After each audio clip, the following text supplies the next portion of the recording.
Hi, I'm Jeff Cox. Welcome to Tips and Techniques for Growing Great All-Star Perennials.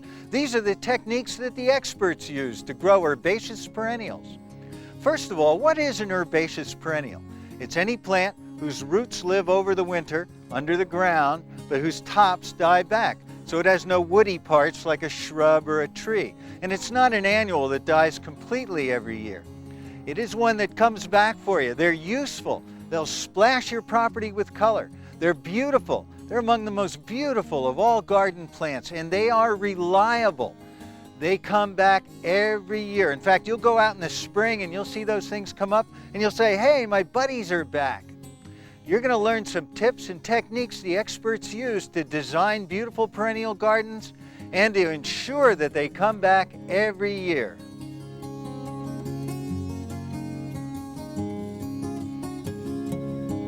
The first thing to keep in mind when you're planning your perennial garden is to do it from the house. Come to a place at the house where you often stand or sit or where you spend a lot of time. I like to be out here on the deck looking out on the yard. So when I look out here, where my eyes fall is a pretty uninteresting place. There's some evergreen foundation plantings. That'd be a great spot for some color that perennials could give. Another good thing about it is it's out of the line of traffic. Dogs and kids and people aren't always going to be running through that area. So that might be just the perfect place to put the new perennial garden. Now next, go out in the street and look back toward the house. Let's do that.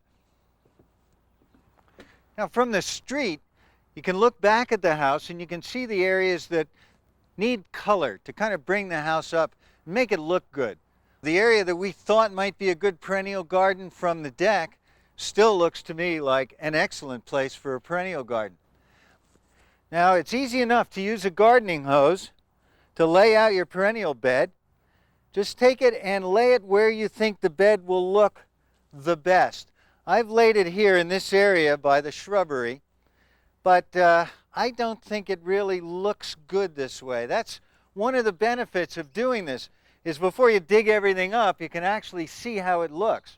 So I'm going to change the garden hose. I'm going to try a whole different approach. I'm going to start it over here, and I'm going to make the big part of this new bed come around the tree, because the tree is the big feature. So I'm going to make the bed about 4 or 5 feet wide as it comes around the tree. Oh, this looks much better. Much more natural. See, now I can just dig this grass up, dig it all up, improve the soil in here, and plant it with colorful perennials. Now the colorful perennials are going to have a backdrop of green to set them off, and the focal point of all this is going to be this big beautiful tree in the background. And I think this design really looks a lot better than the first one I laid out. I'm really excited about the perennial garden we're going to put back here. But another rule of planning a perennial garden is to work with the hardscaping you have. Hardscaping is any permanent features. And we have a whole bunch of them right here. We have the corner of the deck, we have a shrub, we have this beautiful brick walkway, and we have this large tree trunk. So you put all these together, and this area right here that connects all these features of hardscaping is the perfect spot for another perennial garden. I've already dug this out and planned it. And as you can see, it's ready for planting. Next spring, this is going to be a riot of color. And that area behind us is also going to be colorful. And that's a good design tip, is to take an area of color and then in the distance put another area behind it and another area behind that, so that it draws the eye off and gives you a sweeping sense of space. This is going to be great.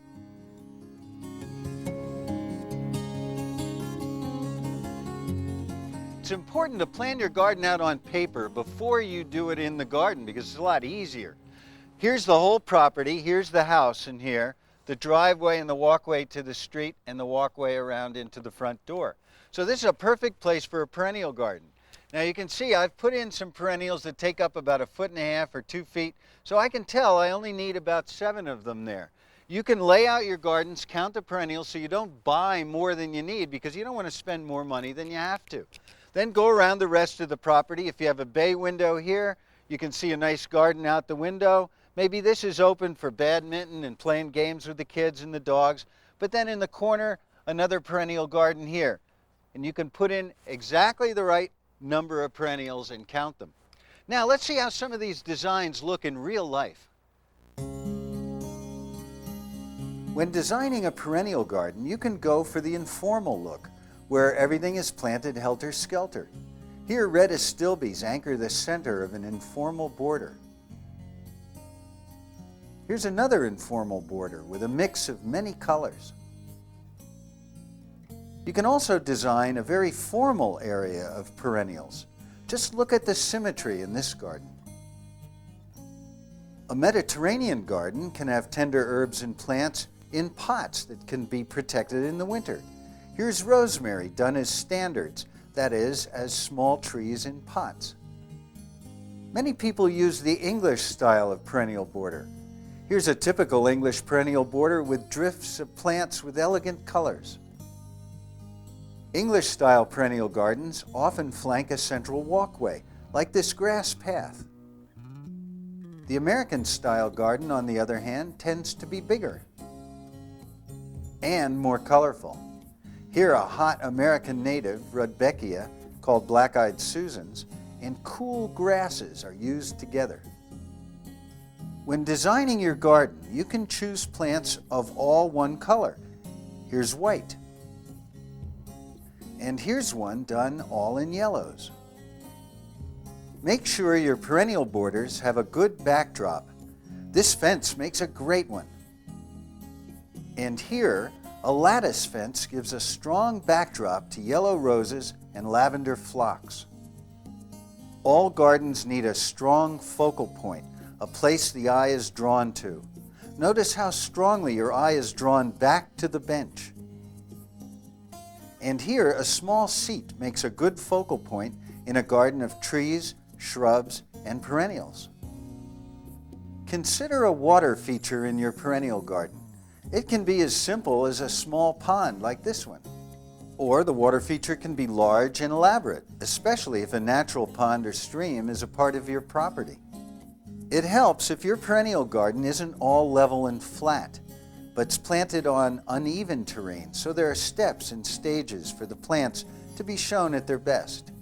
Since most perennials have a limited period of bloom, plan for beautiful foliage combinations first, like these gold and blue-green hostas. The color in this fine garden is entirely given by foliage.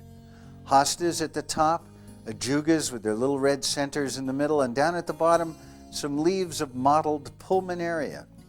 So choose perennials whose leaves are interesting. Once you've planned for foliage, now you can plan for bloom. And you can plan for plants that bloom all at once, giving a spectacular effect, such as this gorgeous garden. And here's another garden with everything blooming away like crazy. More typically, however, your perennial garden will have some plants in bloom, some finished blooming, and some yet to bloom. A month from now, the flowers you see here will be gone, and the green plants will be covered with color. Keep color harmonies in mind when putting in perennials. Here, purple iris harmonizes beautifully with little blue flowers of myosotis, also called forget-me-nots. And here, different shades of yellow make beautiful color harmonies. Color accents should make strong contrast with the main color scheme. For instance, the yellow irises and pink peonies are nice soft colors that harmonize. And here they're accented by the small area of shocking magenta petunias right in the center. Or you can make combinations from strong colors used together. Here are red and gold chrysanthemums that simply jump out at you. You may want to separate areas of strong color. For that, use neutral colored plants like artemisias or these beige grasses to separate areas of strong color. It helps people make visual sense of a garden when plants are repeated down a border. Here, pink peonies are repeated farther down this border. Put small plants in front toward the viewer and larger plants behind them, stepping them up. Here's a masterful example of a planting that starts low in the foreground and reaches silvery heights in the background. These design tips can be used almost anywhere. Keep them in mind when you start planning your perennial garden.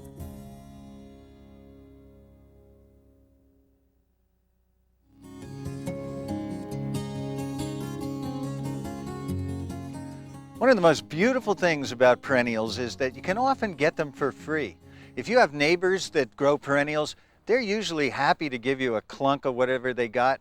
Just divide off a little piece for you so you can take it home. Or you can join a garden club or a plant society. The folks in those clubs and societies just love to swap plants, and that's what they do. That's what those societies are there for. And they're a lot of fun. And the people in plant societies and garden clubs are always the best people in town anyway, I find. So besides the free plants, you can also go to a nursery and buy them, or you can buy them in mail order. You get what the mail order company sends you. So it's when you go to a nursery that you have to keep your eyes open and look for certain things in plants. For instance, the first thing to look for is that the plant is thrifty. Now this plant is not thrifty at all. As you can see, it has a broken stem on it here. It's long and leggy. It's kind of just droopy. It's got some rot going down in there, and it's just not a very good looking plant at all. On the other hand, this penstemon is a thrifty looking plant. As you can see, it's got good sturdy stems that stand upright, and it looks healthy. It's a nice dark green. It's got some flowers coming on it, and all the way around it looks what's called thrifty. And the main thing to look for in a thrifty plant is that it's compact, it's sturdy, it's healthy. It's just like a human being that's kind of good and sturdy looking, as opposed to somebody who looks like they need a good meal. So look for a good thrifty plant. Now another thing to look for is to check for any rots or molds on the soil surface. Lift back the leaves, and as you can see, there's no mold or anything growing on the soil surface there. Let's check this teucrium. Nope, that one's clean too, so that's good. Also, sometimes at a nursery you can find bugs that are living in the plants or running out of the plants. If you see any insects at all, don't buy that plant because you don't want to import those little critters home to your garden. Look under the leaves for insect eggs. They usually are found just under the leaves in their little tiny white or sometimes orange dots. And if you see those are insect eggs. Don't buy that plant. So if the plant is clean, no insects, rots, or molds, if it's thrifty, and if it has more than one growing point in it. Now here, take a look here. You can see in this potentilla, there's one plant growing here, and there's another growing point here. These are called crowns, where they emerge from the soil surface. And this plant, in its 4-inch pot, has 2 crowns. So you get 2 plants for the price of 1. So always look for potted plants in a nursery that have more than 1 crowns. The larger pots are more expensive. This is a 4-inch pot, and that's the least expensive. So, this will eventually get to be as big as the ones in the larger pots.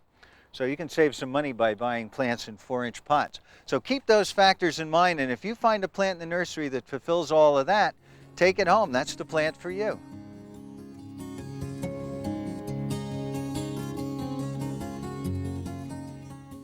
Now I'm going to show you a way to save money like the experts do.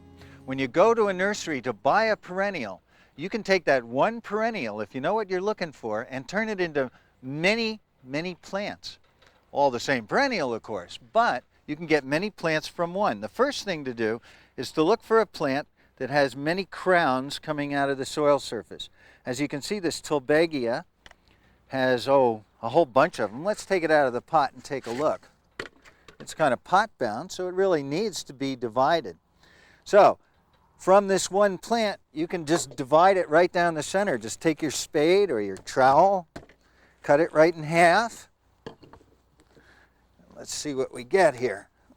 I get a whole bunch of tough rooted crowns. Now here we already have 2 plants.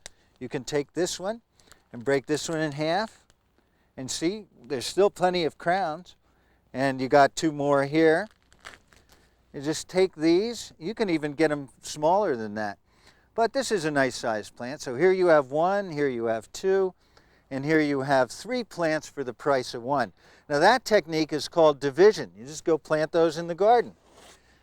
Another technique you can use to divide plants and make more of them is called root cuttings. Now here's a daylily, a hemeracalis, and this has beautiful flowers on it, as you know. They only last for a day, that's why they're called daylilies. But you see these fleshy roots down here? By the way, these are edible if you ever want to try them in your salad. These fleshy roots, you can take these and make cuttings out of them without even hurting the plant. Here's one, here's another, let's just take 3.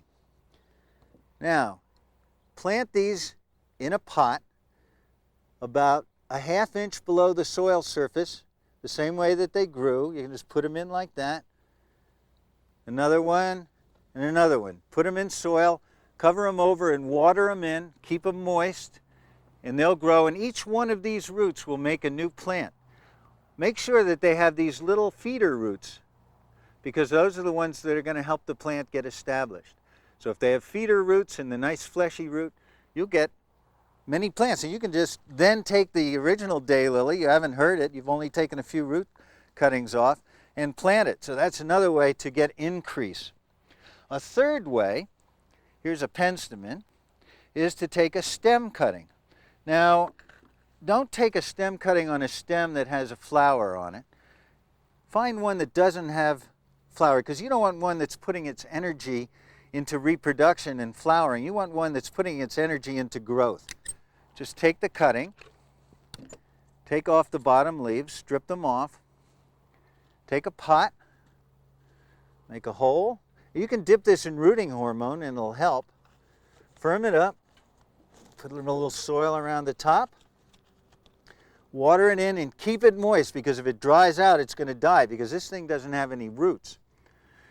Another thing you can do is you can take a plastic bag like the kind you get at the grocery stores, and you can cover this with plastic, and that'll hold the moisture in so that it doesn't dry out.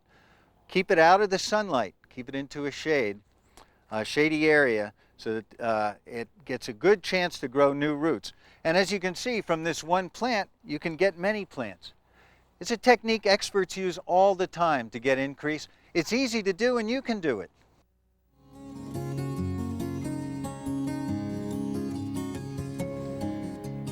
I talk to a lot of gardeners and I always ask them, what is the one thing that makes for great perennials? And they all say the same thing: great soil makes great perennials. So if you're going to develop a new perennial garden in your property and your soil is like this, just look at this stuff. And this is hard, packed, dense clay. And any plant that's going to try to grow in there is going to have a hard time of it. The roots are not going to be able to spread easily out. What we want is a soil like this. Here we improved some soil, and just look at this. It's as soft and crumbly and friable and rich. It's like coffee grounds. You can just put your hand right underneath it, and it's beautiful. That's what perennials like. You can imagine if you were a plant, your roots could spread out and get in contact with all the good nutrients that we put into this compost. And this compost is made in a compost pile with a lot of soil amendments. Now, soil amendments are like ground rock powders. What you want to do is you want to get your perennials to a soil that is slightly acid. That's a pH of about 6 to 6.5. And you can test that with a simple pH test kit that you can get in any garden center.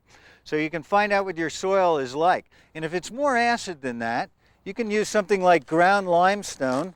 And this is just regular dolomitic limestone right from the ground, rocks that have been ground up. And just put a little bit on like that. That's about the right amount for that amount of soil. Just turn it in and it'll sweeten the soil up and raise the pH if you have an overly acid soil. If you have an overly alkaline soil, you can use gypsum to reduce the pH to the level that's good for most perennials. So now the soil is all prepared. It looks real good. It's full of nutrients and ready for plants to go in. I've developed this new bed here next to some grass. And we don't want the grass roots to compete with the perennials that are growing in there. So I have a root barrier. You can get these at the garden center. These are plastic root barriers. They go right along the edge of the garden. And the grass roots will not be able to cross that barrier and get in here and interfere with your new perennial plantings. So now we have rich, crumbly soil ready to go. We have our plant our root barrier in, and we're all ready to plant.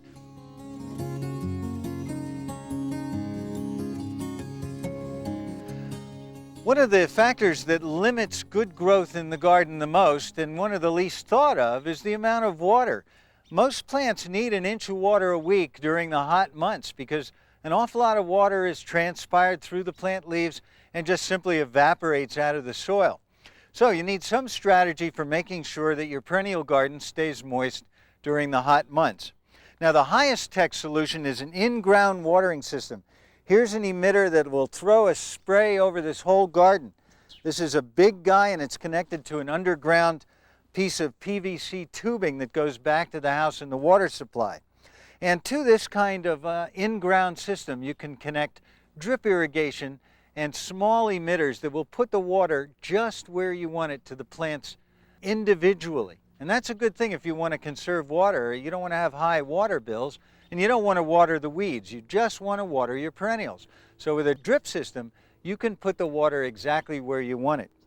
Now, another technique that's also good and widely used around the country is overhead watering with some kind of sprinkler, like the Rainbird sprinkler or one of those that just goes around and throws water over the whole area.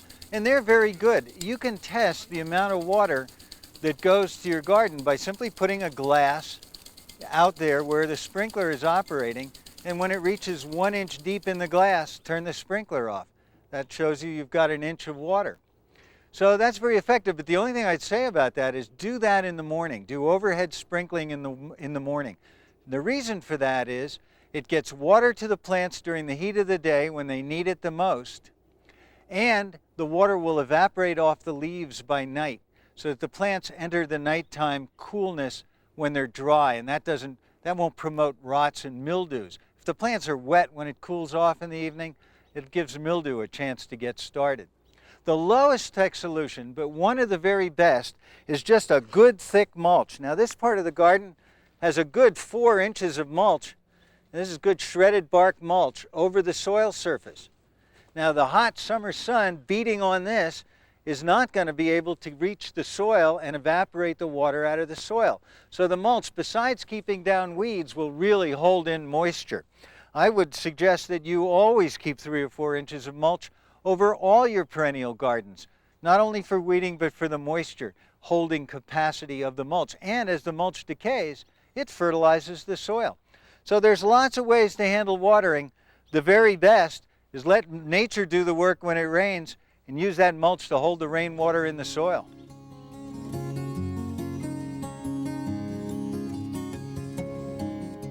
Now, there's a right way and a wrong way to plant a perennial. I'll show you the wrong way first. I'm going to take this Teucrium comedris, which is a germander, a great little plant in the garden. The wrong way is you dig the hole out and put it in upside down. But seriously, folks, the right way to do this is like this, a couple of steps.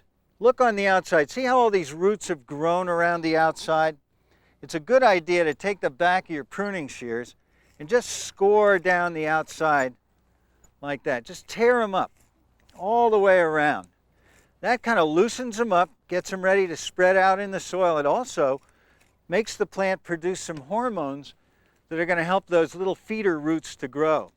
Now, take the bottom of the plant and don't be afraid of hurting it. Just tear it open so that you don't tear it all the way up to the crown. Just tear the bottom so that you have 2 parts of the root ball. And you have a kind of an empty middle.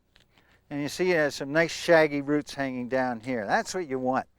Now, dig your hole and put the plant in so that it sits in the ground about as deep as it was in the pot. You can make a little mound in the bottom, put those 2 parts of the root ball on either side of the mound, put your soil back around it. Now you notice that the crown is right at the soil level. You haven't buried it, which can cause it to rot and might injure the perennial. Firm it in snugly. People used to step them in with their foot, but now the latest wisdom is just snug it in with your hands. That's all you need to do. It's a little bit of overkill to step it in. And then, as soon as you put it in, make sure that you water it Don't kill it. Water it real good so that those new roots are nice and wet down there. And that'll help it get set in. It'll wash the soil particles right against the roots, and it'll enable the plant to get off to a good start. Now, a lot of times you plant a new perennial on a sunny day, and on a sunny day the plant could easily wilt. It transpires a lot more water in the sun than if it's a shady, overcast, or rainy day. Actually, the best time to plant a perennial is when it's a light drizzle, so the plant's misted after it gets in, because we've just torn up the plant roots and it doesn't have the ability to transpire water the way it will later after the roots get set. So after you plant it on a sunny day, take a cardboard box or a peach basket, whatever you have, something that'll cover it. Put a rock on top so that it doesn't blow away in the wind, and just let it sit there for a day or two. It won't hurt it to be in the dark, but it will help it to have its roots get set so that it gets in contact with that soil moisture and gets off to a good start. If the plant wilts after you put it in, it's going to be set back, and it's going to take weeks and weeks for the plant to get back to the place it was before you planted it. This way is safe, it's effective, and your plants are off to the best possible start.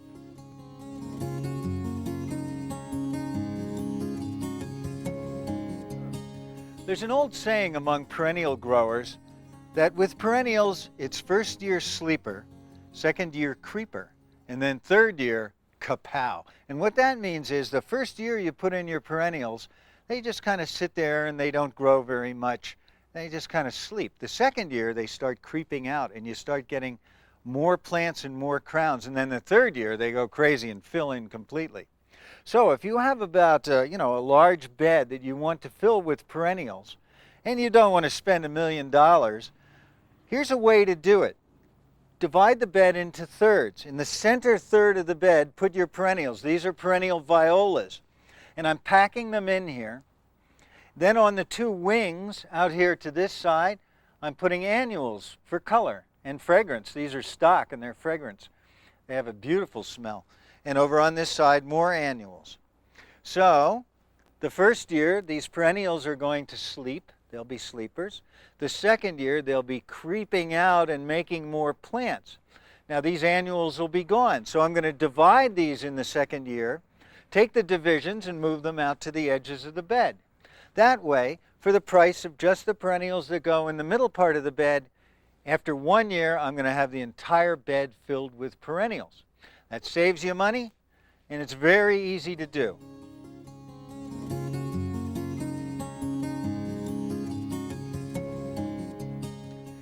You may from time to time find bugs eating your perennials, and that's okay. Bad bugs are food for the good bugs, so you want a whole mix of all different kinds of bugs in your garden. However, from time to time you may find some pesky aphids or other bugs attacking a plant you don't want them on. So don't use a hard insecticidal spray. That's too much. You're going to end up killing bugs you don't want to kill. Just use a nice non-toxic spray that just is focused on bugs that are eating the plants you want to keep them off of. Now, here's the secret with this. This is a multi-purpose pest spray, and it's non-toxic. It won't hurt anything except the bugs that you're after. So let's get making it.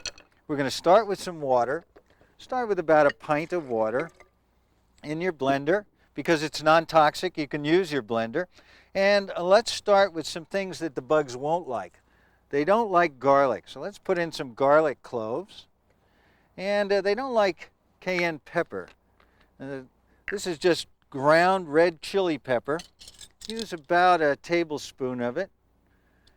Cayenne, there you go.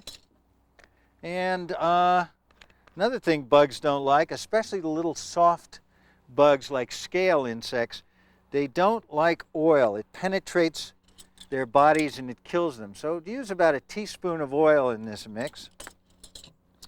And another thing that they don't like is insecticidal soap. This is a non-toxic soap that simply penetrates the bodies of insects.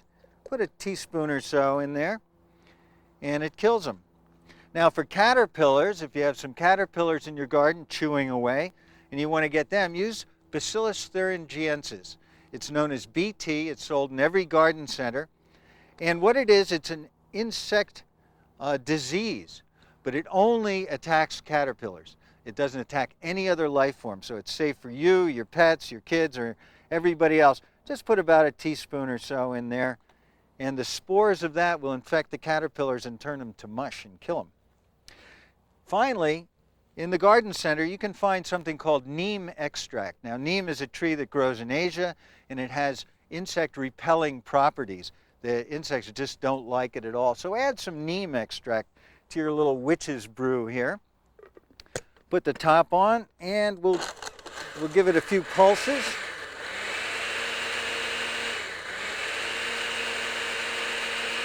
Make sure the garlic is all whizzed up good.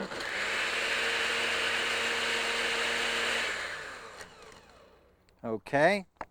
Now we're going to put it through a strainer because eventually we're going to put it in a sprayer. And we don't want any little pieces getting into the sprayer and clogging up the sprayer nozzle. So once you've got your all-purpose, multi-purpose insect spray, get out a little spray bottle like this. Use it 100% strong. Put it in the spray bottle, take it out, and spray the plants that you want to keep the bugs off of. It won't hurt anything except those bugs, and you'll be rid of them.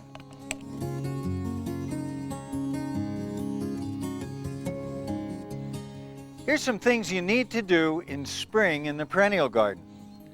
First thing you need to do is, if you have protective mulches over certain parts of the garden that you used over winter to protect plants, remove the mulches so the spring sun can get down and warm the soil and bring those plants whose roots are alive under the soil surface, bring them up.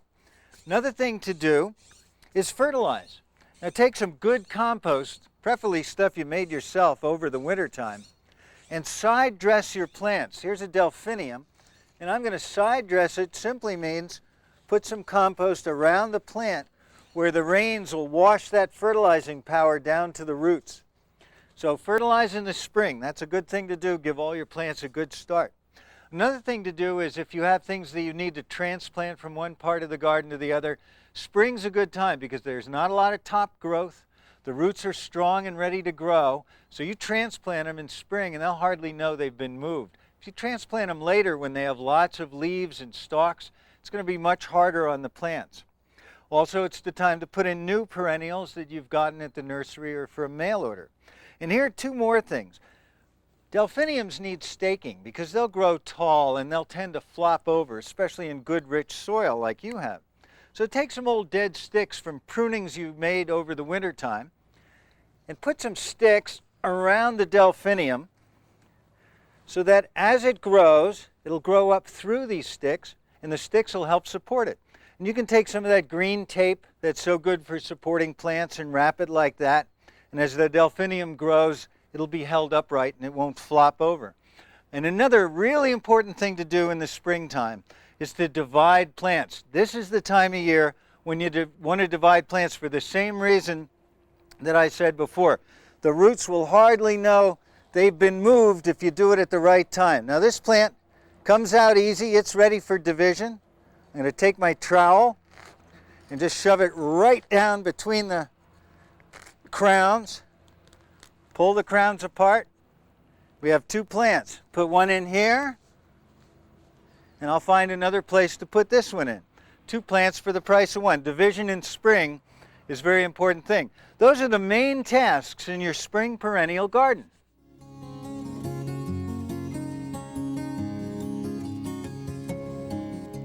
Summertime in the perennial garden is filled with joys. One of the most important things you can do is to go out in the garden and take stock of how your perennial garden looks. Do the colors look good together? If not, make some notes for things to do later in the year or next spring to move plants around. Don't try to move them in the middle of the summer. It's too hard on the plants. But just take notes on what looks good and what needs to be moved or separated. That's the time to do it in summer when you can see the garden in its full glory.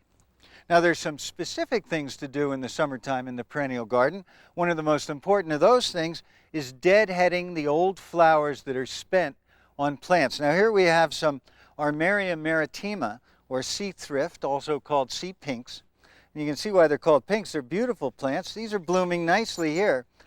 But see, this one is beginning to fade. And when it does, get down and snip them off. Snip off the old fading blossoms. And what that does is that forces the plant to put out new blossoms because it wants to make seed and reproduce itself. Nature's energy is going into that. So you'll force the plant to create more blooms simply by removing the spent blooms. Another thing to do in the middle of the summer is refresh the mulch around some of your perennials.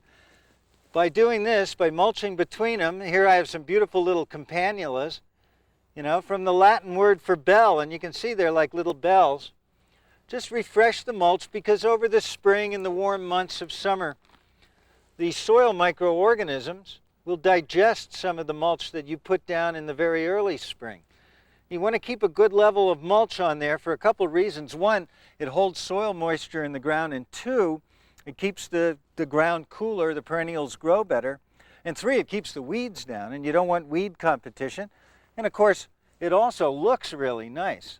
So refresh the mulch. And finally, the thing you need to do in the summertime that's important is if you have chrysanthemums, I've already gone through this chrysanthemum and started to cut it back, is to pinch back the growing tips. And the reason you do that is it stimulates new growth from the leaf axils where the leaves join the stem. So instead of having one blossom out here at the end of the stem, by pinching it back, you force 3 or 4 new stems and there'll be blossoms on each one of those. So you'll quadruple the number of blooms on the plant. Now you'll do this in June when the plant reaches about 6 inches tall. Just pinch out all the growing tips. And then once more, around the 1st of July, when it grows another few inches, pinch out again the new growing tips. Don't pinch out after the 4th of July or you'll be pinching off the growing shoots that are going to have the blossoms. 2 pinches up to the 4th of July, then stop, and your chrysanthemums will just be mounds of blossoms in the late fall. Very good looking. So those are some of the things you need to do in the summertime to make your perennial garden look its best.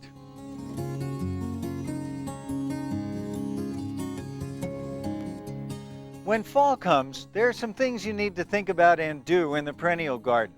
First of all, if you have any tall grasses or tall stalky perennials like Rudbeckias, black-eyed Susans, or bee balms, let the sticks and stalks stay in the garden. They'll give some interest to your garden when it's all covered up with snow, so it won't just look like the Arctic Circle. Fall is also the time to plant bulbs. Now here's the right way to plant spring bulbs. You need to dig a hole that's 3 times deeper than the bulb. So here we have a daffodil bulb, and that bulb is about that big. Now this is starting to sprout a little bit. Time to get this guy in the ground. 3 times that depth is right to about there. So measure that, get the hole the right depth, spread the roots in the bottom. This is good rich soil, so I don't need to add anything to it. Cover it over, just press it down, and that bulb will be back to greet you in the springtime with some nice flowers. Now, if you have some tender perennials that may or may not winter over, this is a penstemon. It's hardy to zone 6. So that's around eastern Pennsylvania, New York State, in that area, and to the west. If you have a tender perennial that's on the edge, here's how to handle it. First of all, just take it and cut it back to within a couple inches of the ground. So it's just real low, still has some leaves. Now, cover it over with a thick mulch of leaves. That's good. Now, that's a nice protective mulch. Then throw some boughs of this or that over the top of it. Here's some stuff I've cut off for some fall pruning, and I'm putting that over the top. And then take an old rug, here's an old towel, and just cover it over like that. Now, he'll be snug under there all during the wintertime, and he'll be protected from all those hard frosts. You know, in the wintertime when the sun gets warm in a January day and the frost starts coming out of the ground, and then at night it gets cold, all that heaves the soil back and forth and tears the roots up. This protects the roots, protects the perennial from doing that. So those are some fall things to think about, and they're important.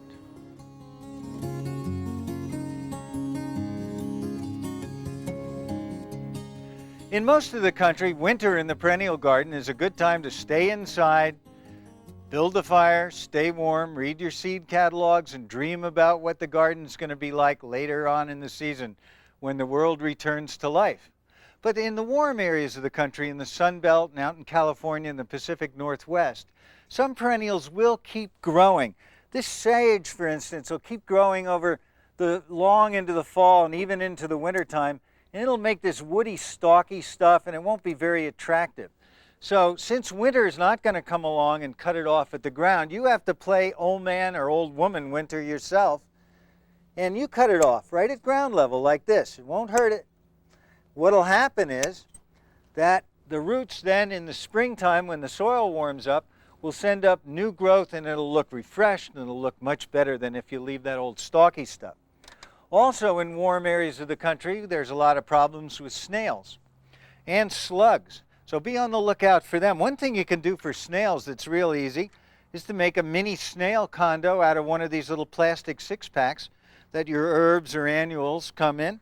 Just take them out in the garden, and where you're noticing snail damage, just set them on the soil surface. Then you come out during the middle of the day when the snails hide, and where they like to hide is right up in these things. You'll find some snails in there. Take them out and dispose of them properly, if you catch my drift. So those are two things you can do in the winter garden in the warm areas of the country. And again, in the cold areas, take some time off. Enjoy yourself.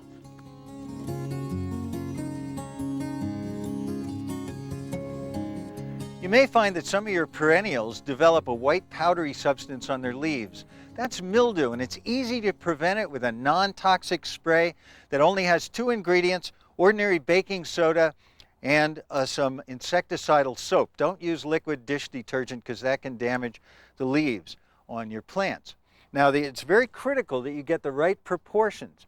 Use 1 quart water, put it in the blender, 1 teaspoon, 1 level teaspoon of baking soda, no more, and about a half a teaspoon of insecticidal soap. This is not so critical, but about a half a teaspoon will do it. Now just whiz it in the blender to make sure it's thoroughly mixed. You don't have to really whiz it up because there's nothing hard and lumpy in there. You just want to make sure the baking soda is dissolved. Okay, that should do it. Then just make sure there's no lumps by pouring it out. I don't see any. Take a bottle, hand sprayer, put it in there. Take it out and spray your Phlox paniculata, your bee balm, or any other perennial that may be susceptible to mildew, and this will prevent that ugly disease from occurring on your plants. Of course, you can avoid the mildew problem altogether by planting mildew-resistant varieties. For phlox, there's Phlox paniculata David, and for Monarda, the bee balm, there's Monarda Marshall's Delight, both of which are perennial all-stars, and both of which are mildew-resistant cultivars. Thanks for watching our tape on tips and techniques for growing great perennial all-stars. These are the techniques the experts use. And you know, those perennial all-stars, I chose them for my book because these are the plants that have the most beautiful flowers, the longest season of bloom, the most beautiful foliage, that are reliable and easy to grow. They don't need staking. They don't take a lot of work. They're pest and disease resistant, drought tolerant. They have all the great qualities. Those are the perennial all-stars. Use them as the mainstay in your garden, and then fill in with other perennials that you just love. I guarantee you it's going to be a lifelong love affair between you and your perennial all-stars.